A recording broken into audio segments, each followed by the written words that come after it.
is minutes past 9 p.m. That is top of the hour, and we're just glad you chose to join us tonight on KUTV Primetime News. This the 9th day of the month, April, the year 2024. Indeed, it's a day that a lot is happening as far as the state of the nation is concerned. And remember, when we talk about the Mai Mahiu tragedy, we are talking about, or rather, two things come in mind. That is flash floods and of course the landslide. So tonight we want to explore key areas, that is two very critical topics: the flash flood and of course the landslide.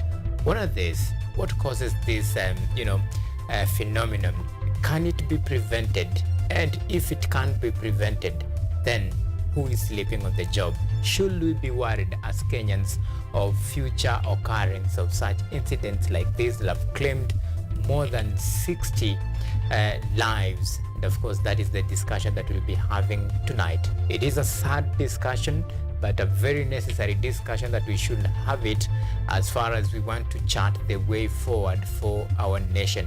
And of course, that and many more will be bringing you 360 clockwise discussion as far as this particular topic is concerned. But don't forget, our reporters have been up and down to bring you up to speed with the latest in the world of politics, business, sports, and this is what to expect.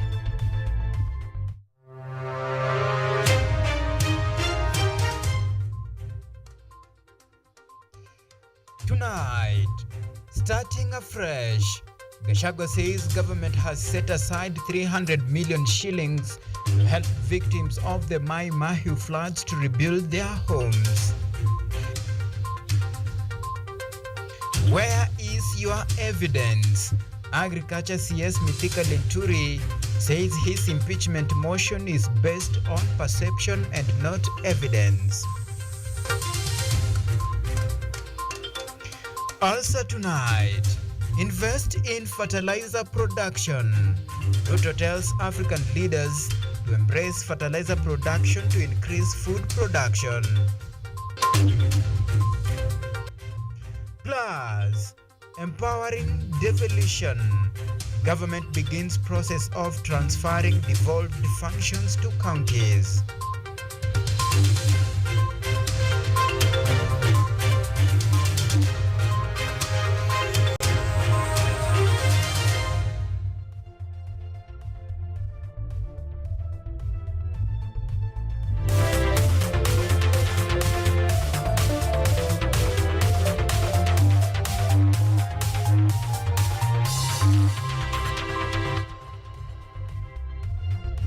This is KUTV Primetime News with Auma Evans. Right, tonight I'm not alone. I'm in full backup of the ever-competent Lucy Kiarie to help us on the sign language interpretation department tonight.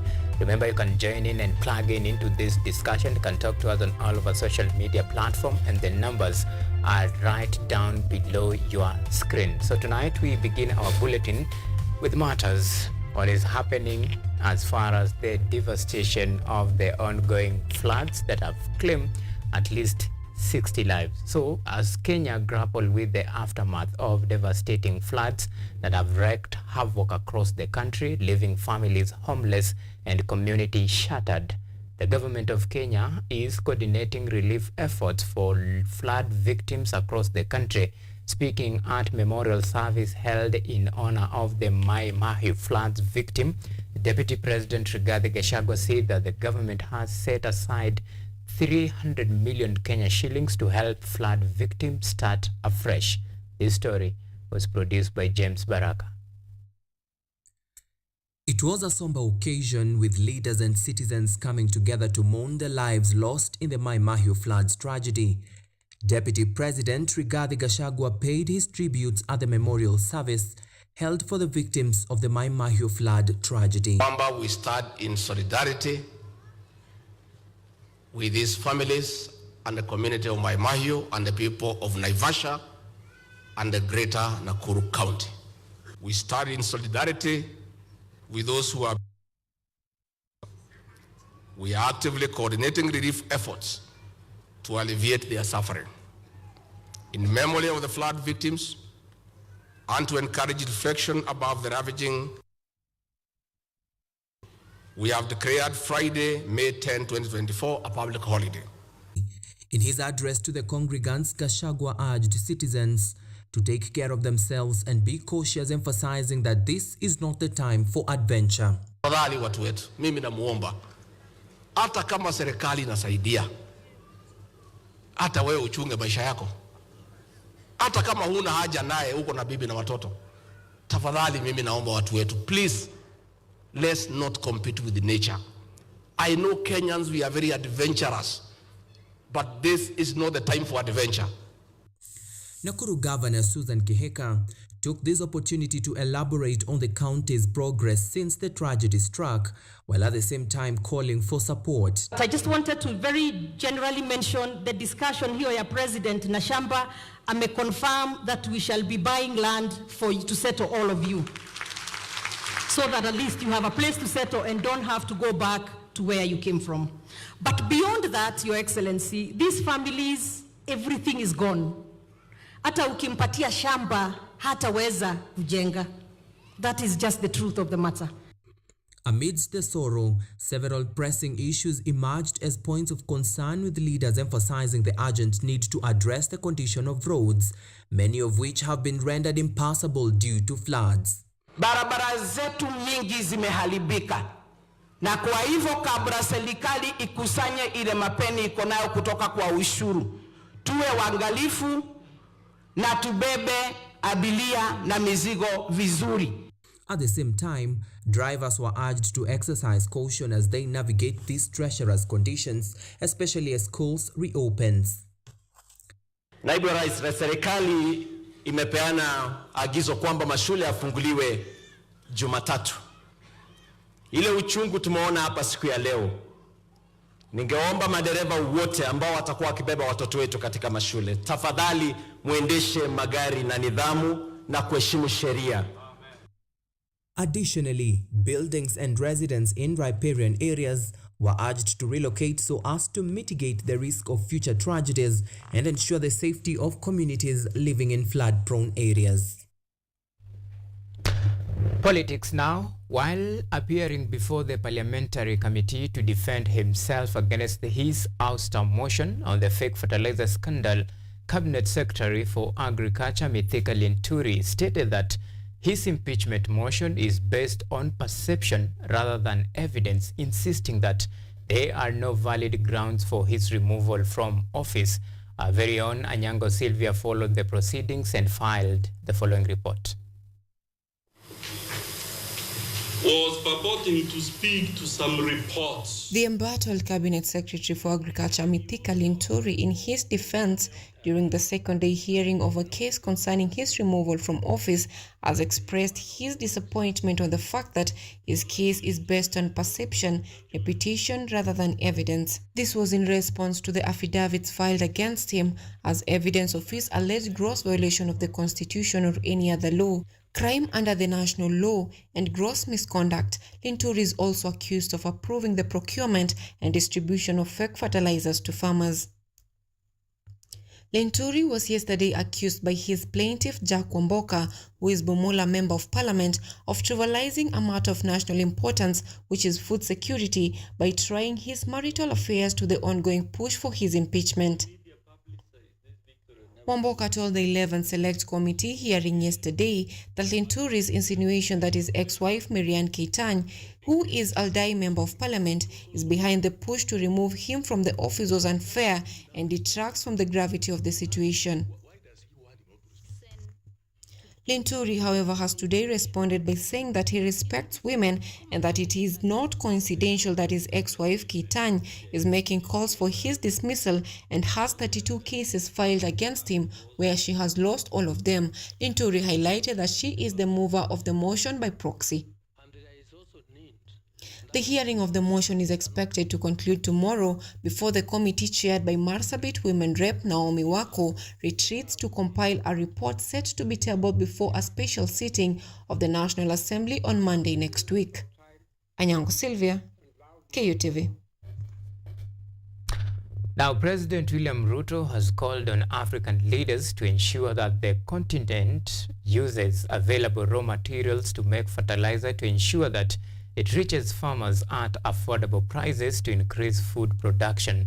President William Ruto spoke today during the last day of Africa Fertilizer and Soil Health Summit, which was held at the Kenyatta International Conference Center, or if you prefer the acronym KICC, in Nairobi, as Dorothy Musyoka now reports. Leaders across Africa continue to seek for sustainable solutions to mitigate effects of climate change, including floods, drought, and ensuring food security is achieved in Africa. President William Ruto, while presiding over Africa Fertilizer and Soil Health Summit at Kenyatta International Convention Center in Nairobi, has highlighted the need for African countries to use the raw materials available to produce fertilizer, a move that will increase food production in the continent. It is therefore important in this meeting for us to address fertilizer availability, production of fertilizer using locally available raw materials in our continent, making sure that this fertilizer enhances our agricultural productivity. We shouldn't depend on others to supply us with fertilizer from outside the continent.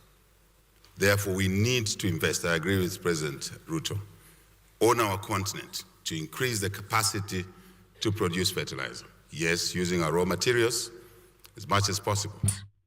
Additionally, the head of state maintained that discussions on fertilizer and soil health will improve the agricultural sector, as it will contribute to economic growth as well as attain food security. For much of the inflation we see in our economies is fueled by food inflation. And relevant to this discussion is the urgency of investing in the health of our soils to improve productivity. Three things are very important. Number one, soil health and fertilizer is important because Africa has 60% of the world's uncultivated arable land. That potential is immense. And unlocking that potential is central to our economic growth. This comes at a time when the country is suffering adverse losses occasioned by floods, which have displaced thousands of households, with hundreds losing lives and property destroyed. The Africa Fertilizer and Soil Health Summit, which started on 7th May 2024 and concluded today under the theme Listen to the Land, aimed at highlighting the crucial role of fertilizer and soil health in stimulating sustainable productivity growth in African agriculture, and to agree on an African fertilizer and soil health action plan. Dorothy Musyoka, KUTV. And in a move to deepen devolution for better service delivery at the grassroots level, the Intergovernmental Relation Technical Committee is finalizing the transfer of devolved functions and assets assigned to counties as the program had stalled for over 10 years.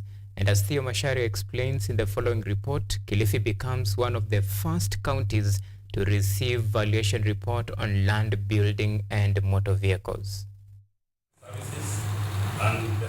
The Intergovernmental Relations Technical Committee, IGRTC, now seeks to implement the 10th Summit resolution to finalize on the transfer of devolved functions and assets to counties, a move welcomed by Kilifi Governor Gideon Mungaro. IGRTC CEO Dr. Kipkirui Chepkwony says the program that had stalled for over 10 years is crucial in ensuring proper asset management by every county government in addressing audit queries emanating from expenditures on motor vehicles and land buildings not in the county asset register. From 2013, all county governments have been getting audit queries emanating from the expenditures on motor vehicles that are not in their names, or also the fact that they didn't have an asset register. So this will be able to cure that. Dr. Kirui additionally says that the handover of movable assets will also enable counties to establish missing vehicles that may have disappeared during the transition period. Kuna magari ambayo hata kamati hii ilipozunguka haikuyaona. Or maybe hiyo ndio kazi sasa county itakuwa inajulikana yalienda wapi. Je, yalichomeka ama ilikuwa nini? Mbona hayaonekani? Kilifi County becomes one of the first counties to receive valuation reports on land, buildings and motor vehicles, a move which Governor Mungaro says will enable the county clean its asset register to safeguard county properties that have been attracting land grabbers purporting to have ownership documents. Ukiangalia plot kama hizi mbili ambazo zimerudishwa leo, gharama yake ni milioni 700. Hiyo social services na veterinary. Gharama yake ni milioni 700. Kwa hivyo kumaanisha kwamba hizi shamba 1228 ni pesa nyingi sana kaunti hii ingelikuwa nazo. Kilifi County received a total of 259 movable assets, mainly motor vehicles that cost 51 million shillings, and a total of 1,228 public land that ought to be transferred to the county government. The county additionally seeks to construct its headquarters that will centralize service delivery to citizens at a cost of 275 million shillings. Good working relations between the two levels of government through consultation, coordination and cooperation has been termed as a key factor in making sure devolution works for the better service delivery to Kenyans. Theo Masharia for KUTV News. Now that story by Theo Masharia takes us to our first break here on KUTV Primetime News. Remember, plenty more to follow, including our conversation of the day, where we are taking a toll at two very critical and pertinent discussions. Two topics. First, flood flash, and of course, landslide. How are they related, and just how serious, I think, should we be worried, owing to the fact that we have witnessed some recent occurrence that have claimed at least 60 lives in Mahimahu incident. That is the tragedy that we witnessed just recently. So that is the discussion that we'll be having, including many more other stories that we'll run you through by before we call it a day. But meanwhile, let's see you on the other side of this particular broadcast.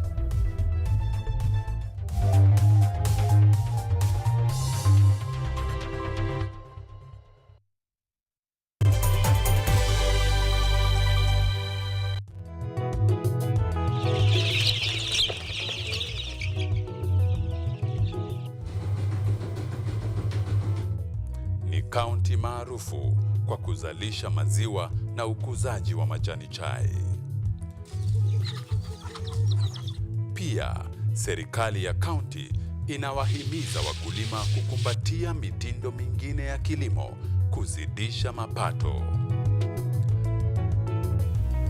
Kama kuna kikundi moja inafanya biashara ya kuuza kuku, hao pia tumewafadhili kuwafunza jinsi ya kuhandle zile kuku kwa sababu wanaleta kwa wingi.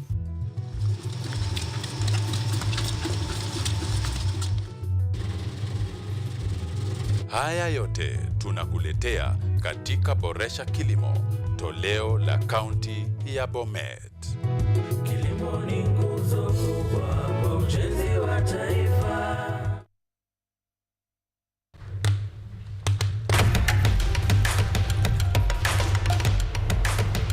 Access to knowledge, solution to unanswered questions.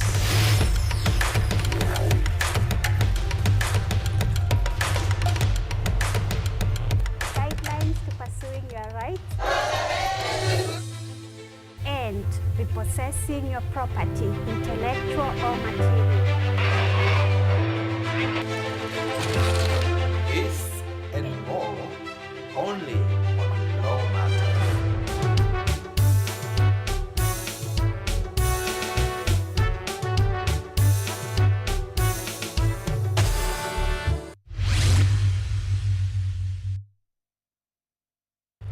From the hospital corridors We bring you experts to discuss issues affecting your health, from diet to mental health. The familiar and the ignored are both put into perspective. We then dive into the environment and look at the effects of climate change and its solutions. Join me, Mutegi K. Martin, every Friday at 9 p.m. as we learn on how to better our health while taking care of our environment. Only on KUTV.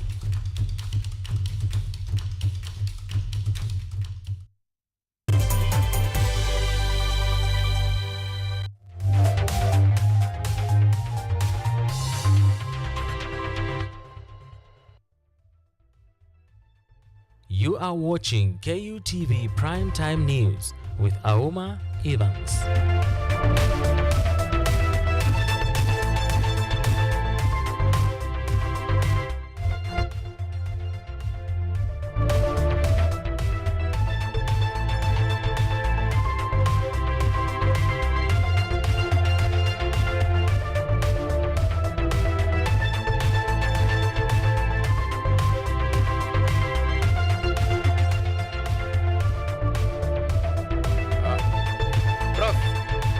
Good evening.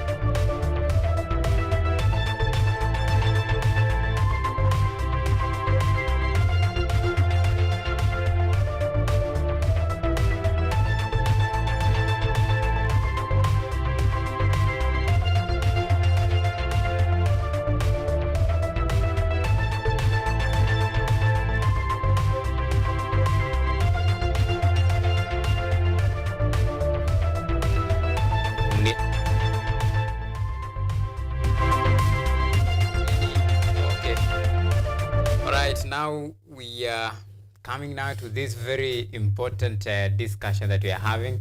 I remember we are tracking all, and now today the discussion is all about two very important topic and area that, if you ask me, it has been under-reported for quite a while.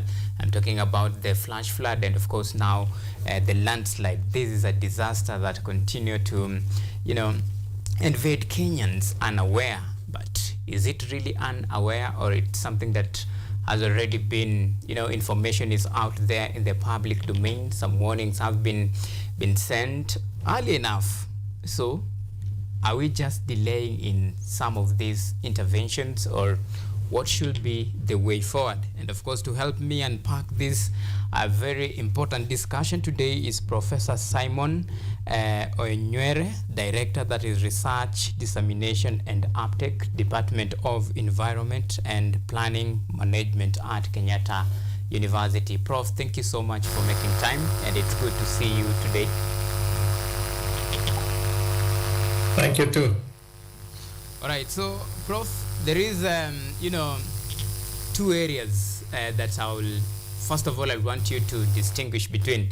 I'm talking about the flash flood and now the landslide. So help us draw the distinction between these, two areas and how they are actually related, Prof. First of all, the use of the term flash floods. Will we say that currently we are having flash floods, or we are actually having enhanced flooding? Because flash floods will be something that just appears and disappears in less than 15, 20 minutes, or even if it goes to 30 minutes, then that's a lot of water coming in. So myself, I will say that over time we have been receiving enhanced rainfall, as we are told, or a little bit more rainfall than we are used to. And over time, of course, this rainfall has saturated the soils. And then now much of the water, much of the rainfall is not really remaining on the land. It's just running off the land, and water flowing off the land usually goes or always goes to the lowest point. Therefore, the lowest point will be the riverine areas. And then from the riverine areas, it will flow all the way to the oceans, the Indian Ocean or the lakes. So what we are experiencing now is excessive moisture on the land or water on the land, which is basically flowing and filling the rivers and flowing down all the way. And that's why it is that's filled the dams. The dams are now overflowing, and then of course, any flat area will be flooded. Not with flash floods, as you say, because now consistent inflow of water into the plain areas will continue remaining there for an extended period of time. All right. And of course, cause damage in those areas. That's how water behaves. Water on the land usually will accumulate on the land, but if it is not able to stand on the land, it will flow to the lower areas, to the riverine areas, and eventually into the lakes and the dams and the ocean. Okay. On the other side, the question of mud flow and mudslides, you've seen currently, even before I go to the mud flows and mudslides, that all the water resources, all of the rivers are actually dark brown, dark red, or brown in color. They are all red or brown or some color that indicates that the water is carrying a lot of soil. So if the water is carrying a lot of soil, where is the soil coming from? Obviously, as the runoff is draining off the land, it's carrying with it soil, and therefore the much of the water is actually mud flows. That's an extended quantity of silt or rock materials or whatever material it is carrying.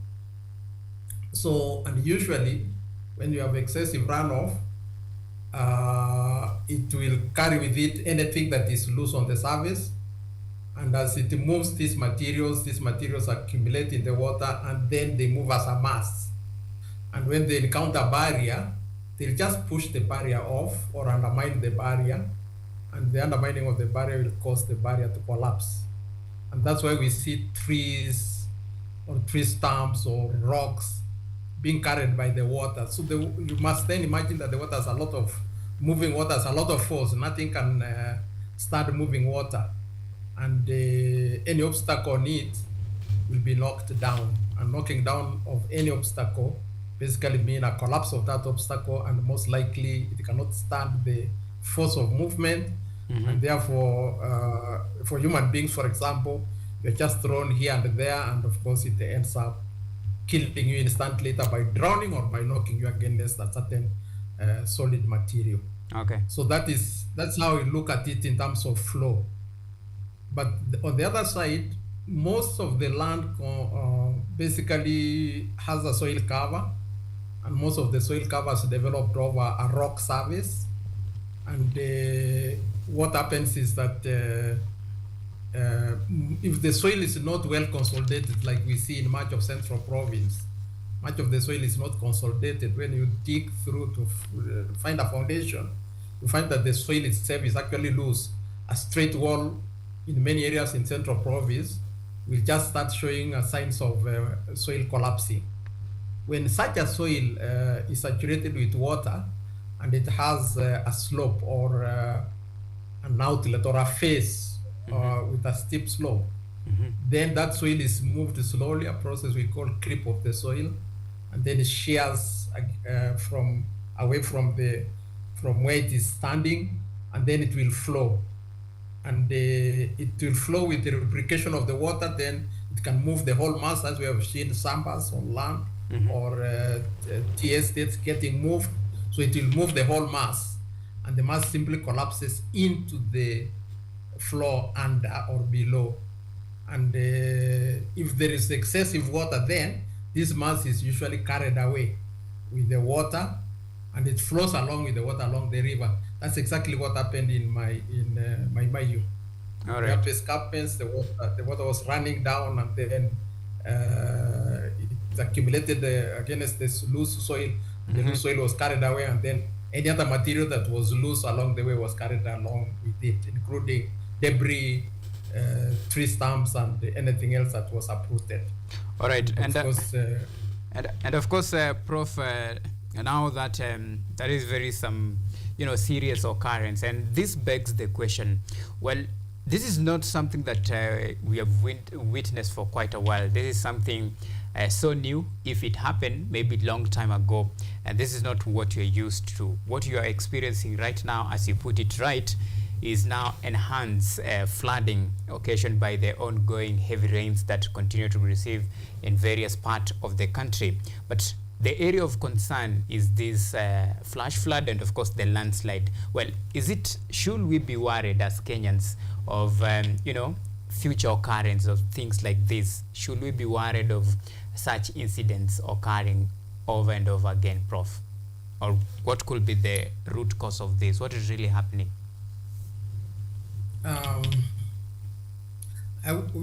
The flash floods, flooding in areas and so on, is actually not the first time it has happened in this country. Maybe not to this magnitude. Of course, we had a near similar magnitude in 1997, 1998, 1997 period, when we had the El Nino. We had similar incidences, although they were not well captured by media, but again, the impact that was felt then, in some of the areas, they have never recovered, they have never reconstructed those areas since then, since 1997. Now, what we are experiencing now is it's almost an occurrence of rainfall everywhere. But we do get landslides, mud flows, flooding occasionally in certain areas in the country, depending on the amount of rainfall in those areas. So even as we see this rainfall now, it's not raining mainly all over the country, but in certain locations at certain times, and therefore that's why we are having episodes along the coast, episodes in the Central Rift, episodes in the northeastern areas, episodes in Cherangani Hills, and so on. So these episodes are coming about because of excessive or enhanced rainfall in those areas. And we have had similar ones. If you remember, it was in 2018 when we had very enhanced rainfall in the Rift Valley, causing the opening up of the fault gushes along Maimayo Road, and then the so-called Solai Dam collapse and so on. We should have learned from the Solai mud flash or mud Solai collapse that anybody who settles on the pathway of a river, if there is excessive water running through that river, it will occupy its space, which normally we refer to as the riparian area of that river. Okay. So what happened in Maimayo is, again, a settlement downstream along actually a riverine area, very close to the riverine area. And now that we had excessive water, of course, the water overflew that area and washed away anything that was on its pathway. We are likely to experience this again. Remember, I've said before that the Rift Valley lakes rose. They rose significantly, flooding quite a huge area of land, 2010 all the way to now. Of course, now that we are having this rainfall, I've not gone to the lakes, but I'm 100% sure that the lakes have been receiving a lot of water. And very soon anybody who dare to go back to where they were before, of course, they have been displaced again once more. I know that because we have seen in the media about Berkera irrigation scheme. The entire land has been washed away and so on, and therefore the Lake Baringo area is most likely overflowing its lake environment. So this incident of enhanced rainfall because of climate change is not the first time, it's not the last time we are going to experience it. We are going to experience it again. I can't tell when, but when it comes, there are always signals that, just like we have received the signals this time that the Indian Ocean is generating a lot of vapor, and the vapor is moving to the land, and that's why we are experiencing the rains. Those signals will always be there, and of course the Met people are able to give us insights on what is expected. All right. So, of course, we will know what is expected. The problem is not that it will come. The problem is, if it comes, where will it find you? Will it find you in a floodplain? Will it find you on the pathway of a river or a flowing channel? And some of the channels we have created them ourselves, like in urban centers. We have created drainage lines to cause the water to move towards the rivers. But will it find you near those channels anyway? All right. Where will it find you? If it finds you near those channels, then you are done. All right, and that's a very good question, Prof. Where will it find you? Well, there is what we call mapping out the area, so that before you settle people, you must first of all map out the area to assess whether it is safe for settlement. Well, just like you have said, information is out there. The weatherman, and of course, given the various factors in play, they do issue some warning, giving Kenyans information about certain areas that they have really marked as a hotspot, where they think that there could be incidents of flooding like this one. Well, when you come to the issue of settlement, now this is where the problem lies, because I believe before you settle people, you have first of all to map areas to assess whether it is safe for settlement. And all this, when you put this into count, and just like you have put it, Prof, that this is not the first time we're experiencing such incidents in the country. Well, where does it leave us as Kenyans, and who is sleeping on the job to begin with? The first thing is actually there's information out there. The Sustainable Development Goals, in particular the Sendai framework of action on disaster risk reduction or disaster risk management, gives us a framework on what we need to do to prepare ourselves better. Because we need to prepare ourselves better and, of course, become resilient communities to stand any of these impacts when they come. And one of the things I know that the Sendai framework has spelled out is that we need to know where we are living. And to know where we are living, we need to have a history of what has happened there before. And then we need to demarcate or map what happened before, where it reached, and what effect it had or what impact it had. Of course, there may not have been people who settled there before, but now that people have settled in an area that in previous times has flooded, or in an area that in previous times a river was flowing through. So if that is the case, then you need to demarcate such an area and define what we could call your floodplain or areas at risk from flooding. Once you know that, then the next strategy is you as an individual, now I'm talking from the individual's perspective, is for you to say that this is a risky environment in case water, or we have excessive rainfall, water might reach here, so I can't put my home infrastructure here, or I can't construct a road or a bridge here anyway. So in that instance, then you avoid such environments. But because we are not aware of these definitions, it befalls on our institutions to educate our people, to capacity build our people, to be able to map. Like now we are telling people to move away from areas that are likely to flood. But we are not telling them how far the flooding is going to go. Nobody has mapped those areas for them. Nobody is defining the areas for them. Somebody who is knowledgeable and understands the dynamics of this flooding should be able to navigate those areas and just inform the people, or with the people, learn that those areas are not safe for them to settle, so that they stay away from them. If we do that, then we'll be safe. But if we don't do that, then it befalls on the planning institutions or planning departments to also define the physical planning. Remember, when you have to build a house in this country, you go with a plan, you indicate where you're going to do your house, and then you're given approval to implement that plan. Obviously, if the county governments knew that your plan is going to be constructed in a floodplain, it befalls on them to say, no, yes, you have a good plan, but you can't build it here.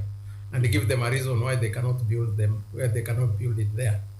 But obviously, we also know that our people are also fond of securing freedom and just indicating that they have a choice, they have a free choice to make. So they have made a choice that they want to put their house there, and they can actually go to court and stop you from stopping them from building a house somewhere in a risky environment. So it's a very complicated dynamic, but even institutions and legislative processes spelled out what must be done and why it must be done, and then it is legislated. Then the courts will go by the legislation. But if there is no legislation, then the courts also go by reasoning and also based on fundamental rights of individuals. So that's why we need to be a little bit more interested in our land, our people, the safety of our people, and ensuring that they are secured by giving them the right information and by providing legislation that protects them. Okay. Well, Prof, you talked about the risk management, and of course this might sound as the antidote that the country is probably missing if there is efforts to actually try to come up with this intervention. Then don't you think maybe it's about time maybe we do more to actually to make sure that we combat incidents like this? Don't you think that the risk management framework policy could be actually the antidote that the country need as far as disaster and risk management, issues to do with this flooding and any other risk that might arise in future is concerned? Don't you think that is the area that we need to really invest more and improve on that? Yeah, there are two or three things we need to know. One is that if, like now we are facing these incidences and we have faced others, including drought, fires, accidents, and so on. And you remember even the gas blast the other day, the terrorism activities, and so on. So we face certain risks as a country, and what it is that we need a framework that defines who takes what responsibility, and what type of financing can be released and who releases those financing. The funding to address some of these things. Don't think that these institutions that are proactive in terms of responding, and there's no investment on them. There is a lot of resources that is being spent on them. So the question is, if a particular incident happens, who is supposed to respond, take responsibility, and take action, and within which legislative framework? You have heard a number of our leaders talking about declaring an emergency in the current incident, and I don't know why the pronouncement should be there when you can obviously see there is an emergency in this country everywhere. So it just befalls on us to reason that with this, I cannot just sit here and wait for direction that the flood is a disaster, when I can already see that it is a disaster and I'm vulnerable. So I should get myself out of the way of the risk that is facing me. But that aside, then which institutions should come and just talk to you even before the events happen, that you see where you live, this is you are likely to face this into the future. And according to our development planning, you can't do this here or there. And we cannot allow this to happen. And if need be, they can demolish it anyway. Because if the legislation defines risky environment and what will happen to people who live in those risky environment, then it will happen. But without that framework, we can't do anything. I had our CS internal security talking about bringing into Parliament a framework for emergency response. That's one component of the whole disaster risk management framework. The question is, in words, we have the disaster risk management framework, but in a document, we don't have one. That document has never been approved by Parliament. So the moment that document is approved, it then spells out who pronounces what, who does what when, who finances what, and to what extent those financings can take place. And it cannot be an open check. It has to be operationalized within a certain framework, and it has to be operationalized within a certain management institutions. And those management institutions can be, of course, the existing one, NEMA, Water Resource Authority, KMD, or whoever has a particular responsibility to either provide information or take action in terms of defining areas that cannot be settled or developed. Okay. So in the absence of that, then we'll, of course, our people will be working on what they call thin ice on water. You know, when you have water on ice, when we have ice on water and we're working on it, the consequence is that you can sink. All right. And we don't want that to happen to our people. Okay, and that is very important because every life matters. And of course, even Prof, as we went up this particular discussion, remember we are tracking two very critical components here. I'm talking about flash floods and of course the landslide. And this is an area that probably many people, they don't know the effect, the enormous effect that it has, and especially, but if you were to really assess the situation and the impact that it has to the livelihood of people, then the story about the Mai Mai tragedy is something that should awaken your thoughts and of course send a little bit of shivers down your veins. And of course, this is a very key discussion, and it's a good discussion at this particular time that the country is facing floods. And of course, Prof, even as you end up this discussion, now we have highlighted the issues and of course the cause and everything in between. But now, what is the way forward? How should we move on as a nation to combat such incidents from occurring ever again? In regard to water, remember there are many other risks. So today we are just talking about water. In regard to water, water will always flow to the lowest point, and water will always stop at a flat plane, and water will always accumulate in a depression. So at the moment, you know, you see, if you think about it, all our irrigation schemes in this country are in a flat plane.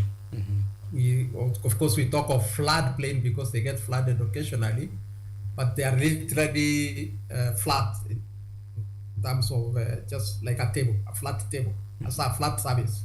But even within a flat surface, there will always be depressions, and those depressions usually first fill with the water. The water runs to the depressions, fills the depressions before it flows out. So that's the first thing we need to understand, that water will always flow to a lowland area, and it will always flow to a flat plain, whether that flat plain is on top of a hill or wherever. The water will always go into that flat plain, and if there is a depression there, it will first fill the depression before it flows out. And once it fills the depression and then starts flowing out, it will find a channel. If it doesn't get a channel, it will dig one. So if it digs one, then that channel will continue to increase in depth and size, and most likely undermine the banks, these banks. And the consequence of it is that it will start carrying debris and rock materials and other things down the river. And obviously, should you be on this pathway, or should there be a bridge along the way, usually these materials knock down those bridges or block the bridges, and the water overflows. And most of the time we have seen our people are not reasonable. They try to close rivers that are flooded, and we have seen the consequences. That's the first thing we need to know, that the water will always flow into a flat area. The second thing we need to know is that if you live in a slope, if you live on a slope, the slope is likely to give way in one way or another. It could be a loose rock that is standing on on the slope. It could be just a whole mass of materials that is sitting on a slope. Most of these slopes an underlying rock, so they will always dislodge these materials and the material will flow down. And therefore the warning to our people is that they should know where they live. They should they should map it. They should understand it, and at all costs avoid the pathways of waters or where water will accumulate. The reason why we are saying that they must evacuate the areas and stay in safer areas, but not now when it is raining. This is what should be a lifetime options that I don't construct in areas that are going to get flooded. Okay. Well, Prof, I'm afraid that is the time we had today. Many thanks, of course, for shedding some light on this very important topic. And of course, remember, we are talking about matters flash flood and of course landslide. All this, it comes in line with the ongoing floods that is being experienced in different parts of the country that has claimed lives, and of course properties have been destroyed, and of course houses submerged, others marooned, and that is the sad current state of affairs that we find ourselves in as a country. Now let's move on, and of course, Prof, thank you so much. That is Professor Simon Onywere, Director Research, Dissemination and Uptake Department of Environmental Planning and Management at Kenyatta University. Prof, your time is always appreciated. Now, a day after the government announced the reopening of schools on 13th March next week, a section of parents in Gatundu, that is in Kiambu County, have welcomed the move. This is as other parents in Nairobi have expressed some frustration as they ask for more time so that they can prepare their children for school. As schools are expected to be reopened in the coming week, parents in Gatundu, Kiambu County embraced President William Ruto's announcement. The parents are delighted to see their children resume school, following the prediction from the Kenya Meteorological Department that there will be favorable weather conditions in the coming week. Tumeshukuru sana President amesema watoto watarudi shule Monday, na tumeshukuru na tutaendelea kuchunga watoto wetu wakifuka mto wakienda shule. The Member of Parliament of Gatundu South, Gabriel Kagombe, welcomed the President's decision, saying the resumption of studies for learners will enable them to recover the lost studying time and continue learning uninterrupted. Tunashukuru serikali kwa sababu wiki zilizopita mbili wamefanya mpango kuchunguza ya kwamba watoto wetu watakuwa salama wakirudi shuleni.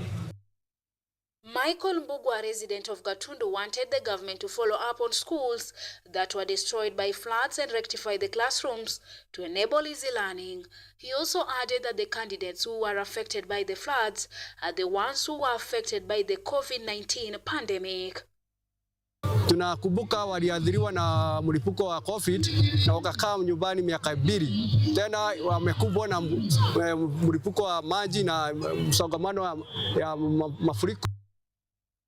Meanwhile, in Nairobi County, parents have different opinions as they are urging the government to add more time for them to be ready to release their children back to school. Ingekuwa afadhali wangepeana angalau wiki nyingine moja ndio tuangalie hewa na zile shule ambazo ziko tumesikia zimeflood, serikali ijue vile itazihusisha, kama ni kuongezea ama ni kujengewa mahali penye patakuwa pazuri.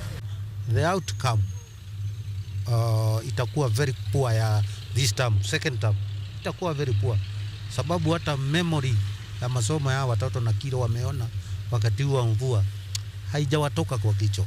Mimi as a young mother naona hafai kutuambia mara moja hivyo, anafaa kutuambia na tualert mapema ndo tunajua. Kama mimi kazi yangu ilikuwa imebebwa na maji, imeharibiwa na maji, hizo pesa venye alisema shule zifunguliwi nikatumia kurudisha kazi, sina hata pesa ya kurudisha mtoto shule, itabidi akae nyumbani. Sasa nitakifanya nini?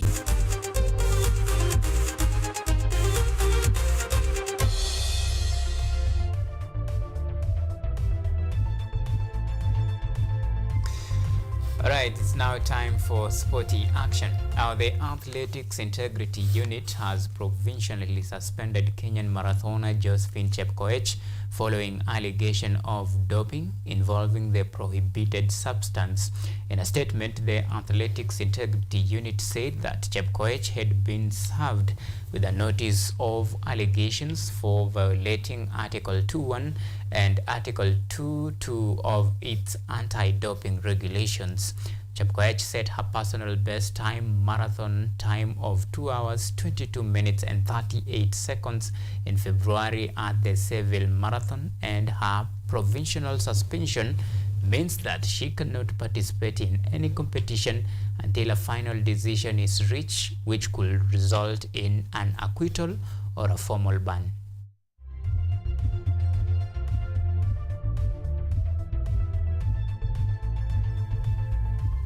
Now, from athletics to football, Real Madrid booked a place in the finals of the UEFA Champions League after a 2-1 victory against Bayern Munich to advance to the semi-finals on 4-3 goals aggregate. Alphonse Davies put the visitors ahead in the 68th minute before Joselo struck twice within 3 minutes to give Los Blancos a commanding 2-1 win to book a date with Dortmund in the semi-finals, or rather in the finals, set for June 1st at Wembley Stadium in England.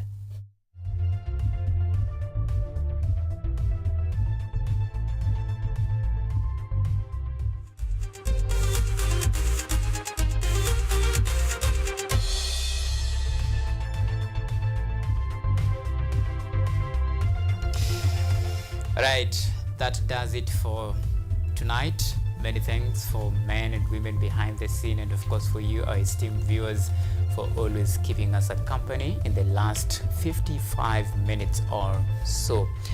My name is Auma Evans. Lucy Kiare has been our sign language interpreter tonight. Until next time, do have a lovely night, and remember to say Viva Madrid. See you next.